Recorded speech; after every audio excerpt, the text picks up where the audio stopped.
Christian parenting.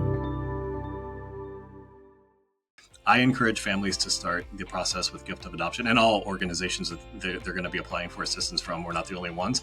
I encourage them to start applying as soon as their home study is complete and they recognize that they're going to need some support getting over the finish line.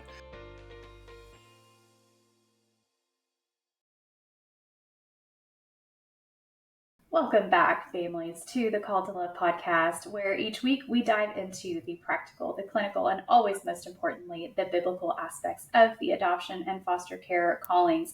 It is November, and we always love to highlight and celebrate Adoption Awareness Month. And so we're going to be diving into several different topics related to adoption specifically over the next few episodes. And today, I wanted to begin this kind of mini-series and highlight talking about some of the biggest barriers that we struggle with as adoptive parents. We feel like God has called us to adopt.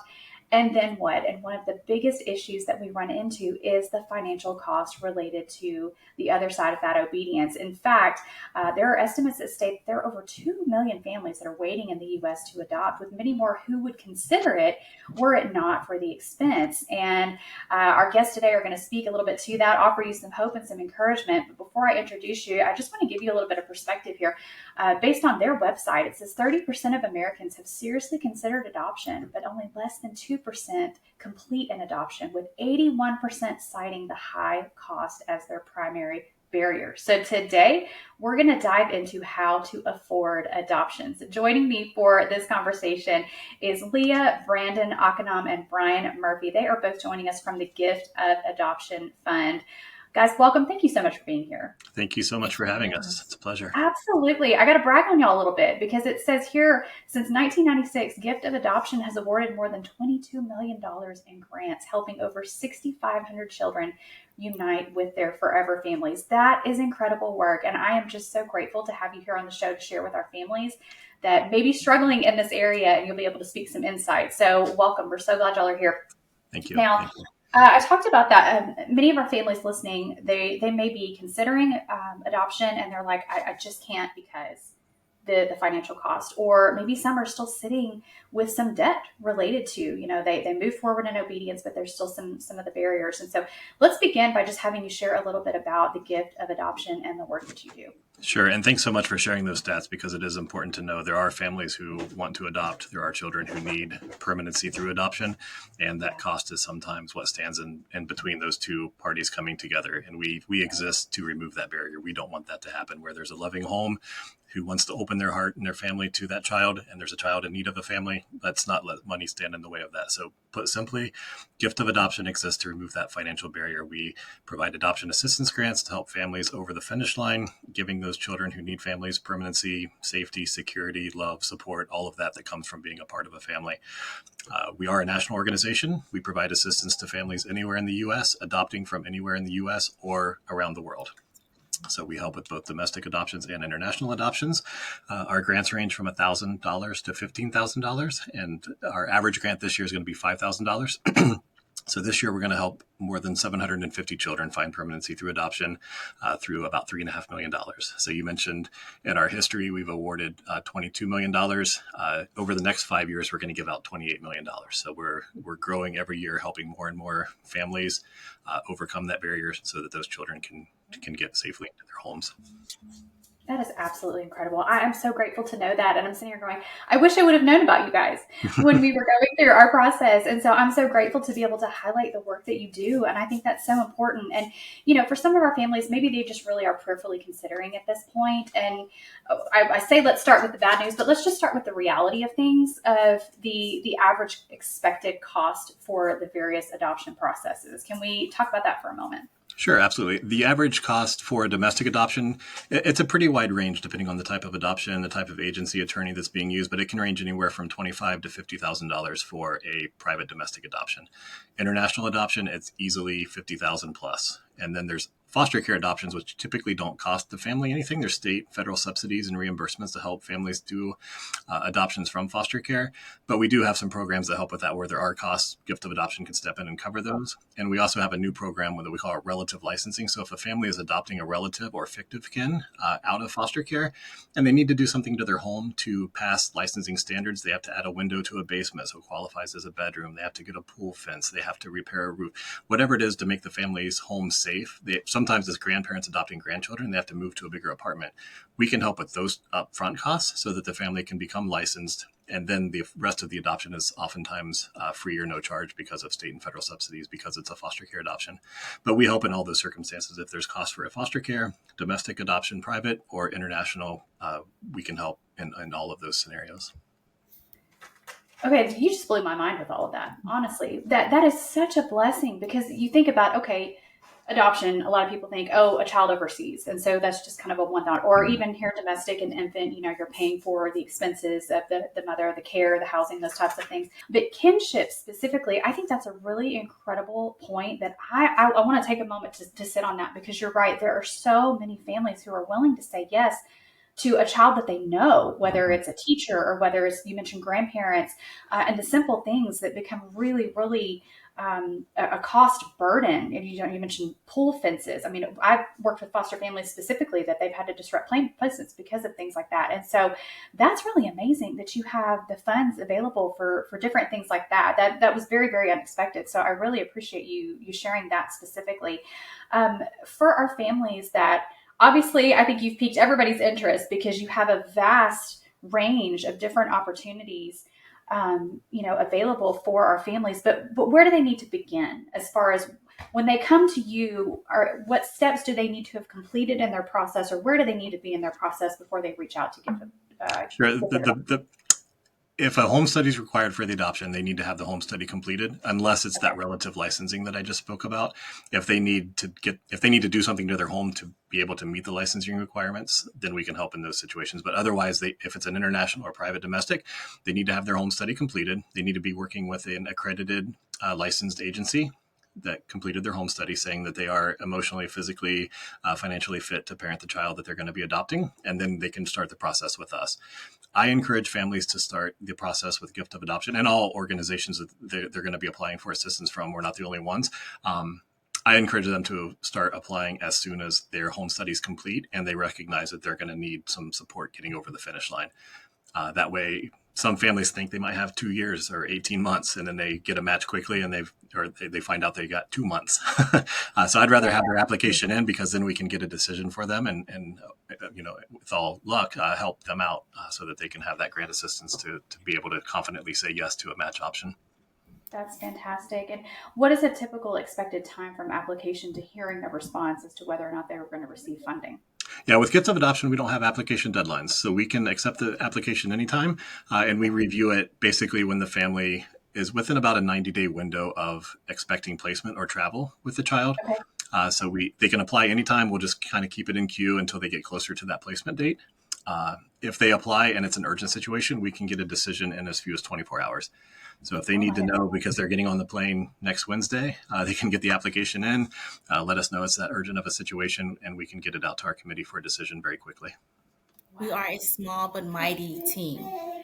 It sounds like it. I love that. Small but mighty and doing incredible work. What a gift to alleviate that burden for families just to be able to say yes without that concern. I think that's amazing. I do want to ask, specifically, who are candidates to be able to apply? Are there any limitations to that, or what our families need to be aware of? We don't have any income. There's no black and white rules around it. We look at each family is unique. They're coming to it with their own unique background and financial picture. So we look at each family's unique story and understand what it is they need to get over the finish line and then make a determination. So they do have to have a financial need. We don't expect families to drain their retirement accounts. We don't expect families to take out home equity loans. We don't expect families to drain their savings. We know once the child's in the family, there's going to be expenses. We don't want a family to start off with nothing in the bank. So we do have allowances for all of that. So I can't say if you make more than X, you don't qualify. We look at each family's story and see that there's a gap between what the adoption is going to cost and what they have available to put toward that. That's fantastic. I love you say that, Leah. Small but mighty. Tell Yeah. us a little bit about your team and just how you all work together. I think that's really great to understand that personal component. Okay. So I do the outreach for the organization, reaching out to social service agencies that aid in adoption, state agencies that aid in adoption, publications like yours, podcasts. Because I think we do such amazing work and people need to know about us. So just introducing people to gift of adoption is my job, as well as some case management to our pilot program families. Okay, fantastic. I love that. I would love to hear from both of you if you have it. Maybe just a really special story, an impact story of a family that you have served in your time working with Gift of Adoption, where you've seen families be able to receive those funds and welcome a child into their forever family. Sure, I can jump in. We have another one of our new programs is helping young adults. Our grants used to help up until 18. We learned that there are situations where children age out of foster care. They're 18, 19, 20, 21, and through no fault of their own, maybe they fell through the cracks. Maybe they didn't have a close enough bond with the foster family yet. Maybe they didn't want to upset birth mother and have to go through terminating rights. Excuse me. Now that they're 18, they don't have to do that. So we created a new program specifically to help young adults who want to be adopted. Their own agency, they say they want to be adopted. The first one was a young adult named Landon who was 18. He had just turned 18. He had hopped around from home to home, group homes, residential facilities, just never had that bond with a foster family yet. His last placement was with the foster family who would ultimately adopt him. And after he had aged out of foster care, he continued that relationship. The family needed some assistance to pay those court costs and attorney fees because he had aged out of foster care. There was no longer that subsidy to cover those costs. Gift of Adoption was able to jump in and help with that adoption. So he's safely in a family now, has that sense of belonging, that sense of parental connection, all of that comes from being a part of a family. So that one, it's a somewhat recent one with our new program that was really nice to see come to fruition. If people check out our TikTok account, they can see a video that Landon uploaded to our TikTok account to explain his story. So it's a nice, touching story. Hey families, Summer here. Sorry to interrupt the show, but I wanted to make sure that you have subscribed. By subscribing to the Call to Love podcast, that means you will get notified with every new episode each week, and it helps me to know that you are here and a part of the Call to Love community. You can also leave my podcast a review and rate it, which helps others to find the show. This podcast is growing thanks to you, and we hope to continue reaching families who are looking for resources as they live out their own call to love. Thank you so much, and now let's get back to the conversation. Oh, I love that. That's fantastic. Leah, do you have one that stood out to you?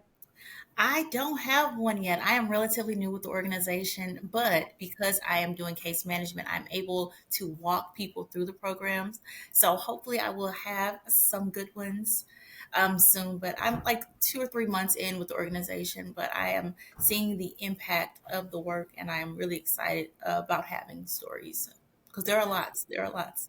Absolutely. Well, and the impact speaks for itself. And as you're talking, Brian, just sharing all of those different programs, if you wouldn't mind, can we kind of revisit again, maybe just list by list of all of the various programs that Gift of Adoption can serve? Because I don't want to miss that in today's conversation.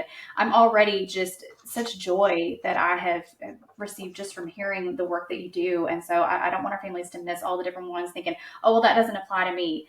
It just might, because you have a Right. vast range of programs that you serve families. So if you would go through those again for Sure, us. sure, absolutely. Private domestic adoptions, international adoptions, relative licensing. So if the family needs help doing something to meet licensing requirements in order to adopt. Another one we also started highlighting is guardianship to adoption. So families who thought they were going to stop with guardianship and they realized the benefits of going full to adoption, we can help with the costs covered with that because now, again, they're out of foster care. There's not those subsidies and reimbursements to help with those costs. So we can help with that. And that gives the child, that lifetime connection to that family, inheritance benefits and social security, all of those things that just come from being a part of the family. The young adults I mentioned, the 18 to 21 year olds. And then we also have crowdfunding grants now. So that's another offering that families can get our traditional grants, but they can also, if they have a network they want to raise funds from, we can help with that as well. And there's some other organizations that do that as well. So just another way that we can help contribute to the total picture of getting a family over the finish line and that child into that permanent situation. That's fantastic. And I love how personal you make it. And you talking about, hey, if you've got a crazy deadline, get it to us. Our team will review it. It's not, you're not finding yourself in just kind of a nameless list or queue of applicants. And so I love that this feels very personal. So Leah, I'm so glad that you found me and found us so that you could share. And Brian, I just really appreciate the work that you're doing, the way that you're leading, and everything that you're doing to making an impact in this ministry of adoption. I want to make sure, as we think about our families who they are really interested and they would like to begin, where would you encourage families to start if they want to reach out to you guys? You want to take that, Leah? Yes, please check out our website. Yeah, please check out our website. If they're working with an adoption company or facility, we also do take referrals from adoption companies and lawyers, adoption attorneys as well. But yeah, check out our website. Our emails are definitely on our website, and I do field all questions. I love the questions. I love being called, and I love to be. I love to run through specific adoption questions and talk about our process and see if we're a good fit for different families. I love that. Okay, friends, I'm going to have the link in today's show notes for Gift of Hope website, Gift of Adoption. Gift of Joe, Hope. see, Zoe, y'all, listen, I'm telling you, my dog's distracting me. Let me start that over. Okay, so I'm going to make sure that we have those links in today's show notes. You can go direct to the website. And Leah and I have been corresponding back and forth via email. And so, Leah, with your permission, I will put your email in there as well so people can contact you directly and start those conversations. And I just want to say thank you on behalf of the adoption community for your organization, the work that you do, and the ways that you are working to bring down those barriers for us to be able to say yes when God calls us to welcome children into our forever families. So thank you for just your time today and being able to highlight this ministry. And I'm really excited for our listeners to engage with you. And just thank you so much for being my guest. Thank you so much. Thanks for having us. And yeah, to all of those families who are listening that are thinking about adoption, they're feeling it on their heart. There's help out there. So it's costly, it's daunting, but there's children who need families. And if your home is the right home for a child, step forward in that faith that there's going to be help out there to help you across the finish line. There's Gift of Adoption. There's a number of other organizations. We work hand in hand to walk alongside families to make adoption possible. Thank you so much for listening to Called to Love today. I love to hear from listeners, and so I would love to connect with you to hear your stories and answer your questions right here on the show. You can find me on Facebook and Instagram, send me a direct message, or send me an email at the link in today's show notes. I pray you have been encouraged by today's episode to walk in faith and continue to embrace your own call to love. Until next time, blessings, sweet friends.